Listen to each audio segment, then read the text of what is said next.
When we think of ancient civilizations, we think of Egypt, Mesopotamia, Rome, grand monuments, great empires, kings and conquests. But far to the east, across the sea, a different story was unfolding, one with no armies, no palaces, no written glory. Instead, there were forests, rivers, circles of fire, and a people who lived not above nature, but within it.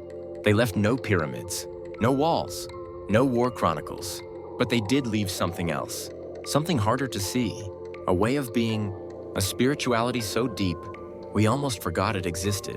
The Jomon people lived in Japan more than 10,000 years ago, and what they left behind may be more relevant now than ever. This is not a story of kings or empires. This is the story of how to be human. Before we forgot how, this is the spirit of Jomon. And maybe it's time we remembered. Most civilizations were built on conquest. Expand, control, centralize, or disappear. Egypt had pharaohs. China had dynasties. Rome had emperors. Their power was vertical, always from top down. But in the Jomon world, there was no throne, no castle, no iron, no written laws. Yet they lasted over 10,000 years. Let that number sink in 10 millennia. How does a society last that long? Without war or empire? Not by force, but by balance. Theirs was a civilization, not of domination, but of relation. Not of monuments, but of moments. Villages were built in circles, not squares. Communities sat in rings around fire, not beneath thrones. They didn't build to dominate time. They built to belong in it. There were no weapons, no battlegrounds. Not because they couldn't, but because they chose not to. Some say it was a peaceful matriarchal culture. Others say it was decentralized anarchism. But whatever it was, it worked. And it lasted longer than any empire we know. Maybe we call it primitive, because we're afraid it makes more sense than what we have now. Maybe it's not primitive. Maybe it's pure.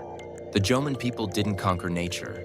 They moved with it like the tide, like wind in the trees. Their homes were made from earth, branches, and fire. Not to resist the wild, but to become part of it. To live was not to overcome nature. It was to join its rhythm. They hunted, yes. They gathered, yes.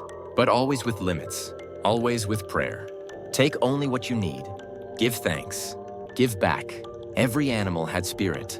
Every stone had presence. Even trees were addressed like people. This was not theory. It was life. Animism was not a belief, it was behavior. Nature wasn't something to manage. It was something to speak with, to walk beside. A river wasn't just water. It was a guide, a memory, a boundary. They didn't believe in gods above the world. They believed in spirits within it. To kill without meaning was a sin. To waste, an offense. To ignore, a failure. Today we call that primitive, but maybe it's simply intimate. To them, nature wasn't a resource. It was a relative. Living with nature is not a return to the past. It's a return to balance. In the Jomon world, life and death were not enemies. They were partners in the same eternal cycle. To live was to move through the cycle. To die was not to vanish, but to transform. When someone died, they were not mourned with despair. They were sent back into earth, sky, and spirit. Burials were often circular, the shape of no beginning, no end. Graves aligned with stars, rivers, forests. Offerings were placed gently beside the dead. Pots, beads, seeds, pieces of fire. Each object said, "You are still one of us." And then there were the clay figures dug, silent, watchful, eternal. Some believe they represented goddesses. Others think they embodied spirits yet unborn. But maybe they were something simpler. Maybe they were a mirror of us, a mirror reminding, you are sacred even in silence. To the Jomon people, death was not defeat. It was simply the next breath in a different form. Today, we fear death as a wall. They saw it as a doorway. Maybe that's why they didn't build great tombs. They built great relationships with spirit, with earth, with sky. In the Jomon world, there were no kings, no palaces, no armies, no prisons. There were no tax collectors, no generals, no written codes to enforce obedience. And yet they built villages. They shared food. They raised children. How? Without authority, but with rhythm. Their communities were built like circles, not pyramids. Roles emerged naturally, not imposed from above. Some fished, some wove cloth, some carved stones, some told stories. No one role was higher than another. No one life weighed more than another. Status didn't come from wealth or conquest. It came from contribution and presence. They lived like a forest. Different trees, different shapes, but one living system. Even leadership, when it existed, was likely fluid. More a guide, less a ruler.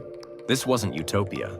It was work daily, humble, sacred work. What sustained them was not order enforced by fear. It was order born from understanding. Maybe that's why they didn't build thrones.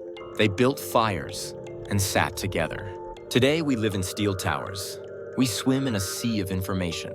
We have connected to the world and disconnected from ourselves. We have conquered nature and forgotten how to listen to it. We move faster than ever. But are we moving closer to meaning? The Jomon people lived differently. Not slower, not simpler, but deeper. They didn't ask, how much can I take? They asked, how deeply can I belong? Maybe the future isn't about building bigger cities. Maybe it's about building stronger connections. Maybe the next great revolution won't be technological. It will be spiritual. We are not too late. The spirit of Jomon still sleeps beneath our skin. Not to return to the past, but to remember what was never truly lost. Listen carefully. The silence still speaks. This is not nostalgia. It's a compass. Maybe the Jomon were not behind us. Maybe they were ahead.